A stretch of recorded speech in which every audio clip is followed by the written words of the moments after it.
De nombreux héros se sont rassemblés dans la ville de Aurillac, située dans l'OPNML. Le colonel Moutarde et le guide Cléo n'ont pas hésité à faire une halte à cette ville. Les deux compères parviennent à convaincre certains héros d'aller voir Macron pour le convaincre de sa défaite dans la guerre de Bordeaux.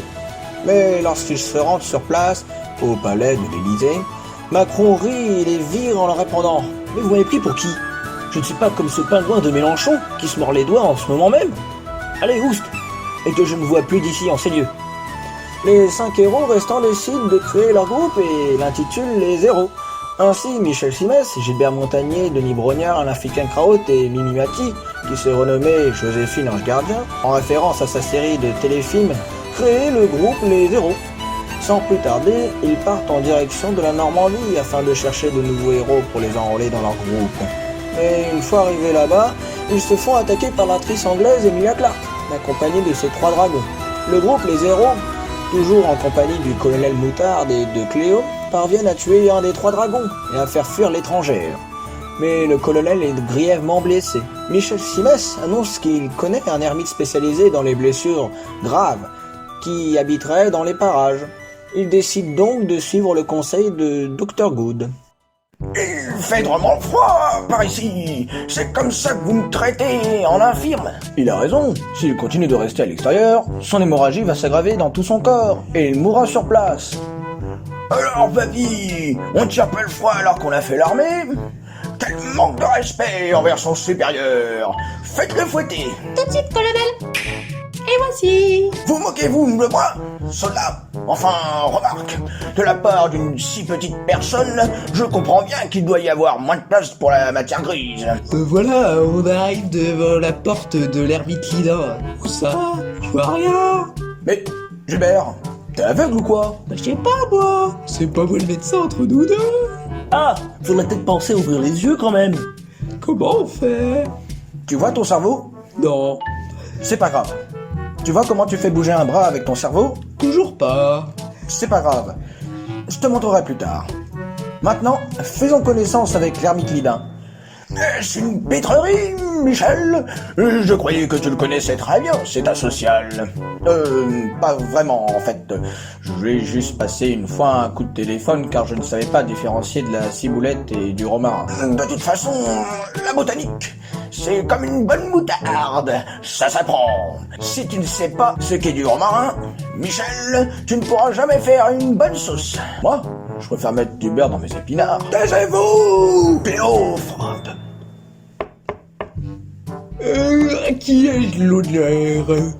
Salut Fred, ça va bien depuis la dernière fois? On se connaît? Mais enfin, tu ne reconnais pas ma voix? Je rigole. C'est une boutade. Bon, vous savez, mon petit-neveu a hérité de mon humour de merde. Ça me dit quelque chose. Vous connaissez son nom? En fait, il a trahi l'honneur de la confrérie des chevaliers de Méré en rejoignant cet horrible monarque dont j'ai oublié le nom. Il s'appelle Thierry Béré. Merdier! Pour ceux qui ne me connaissent pas encore, je suis l'ermite Lida. Mais les gens d'ici préfèrent m'appeler Bernard l'ermite. Allez savoir pourquoi. Comme tu peux le voir, on t'a apporté un blessé de guerre. Oh, c'est 3 fois rien, juste une petite égratignure de rien du tout. J'ai entendu dire que tu avais un talent inné pour les sciences occultes. Pourras-tu le guérir? Comment? Hors de question de me faire soigner par un asocial. Certainement, mais j'aimerais que votre ami cesse de me prendre pour ce que je ne suis pas. Sinon, Michou, tu me présentes pas tes amis? Je vois que tu m'as ramené un ado, un touriste, un nain de jardin. Parfait pour ma déco, au passage. Un vieux de l'EHPAD et un aventurier à la retraite. C'est pas une question de grandeur physique, mais d'intellect. Ça tombe bien, vu que t'es petite, y a moins à l'intérieur. Ça me rappelle une blague. Monsieur et Madame Thérieux ont des jumeaux. Comment s'appelle-t-il? Alors là, je vois pas. Ah, tu veux que je t'essuie les lunettes pour que tu vois mieux? Si tu veux, je veux bien.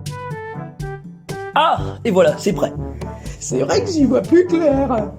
Je sais pas quoi. C'est pourtant facile. C'est Alain et Alex. Allez, suivez-moi à l'intérieur pour sauver votre blessé.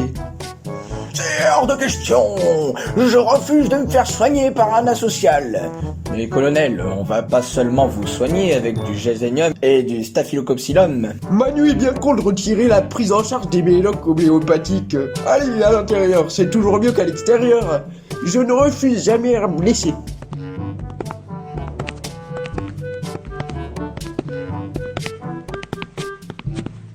Attention à la marche, Gilbert.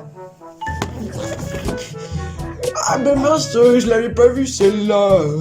Du coup, vous acceptez de nous loger pendant la guérison du colonel? Certainement, du moment que vous me payez le noyer. Il se rigole. Décidément, mon petit neveu détient sur moi. En tout cas, mes vêtements sont toujours aussi blancs.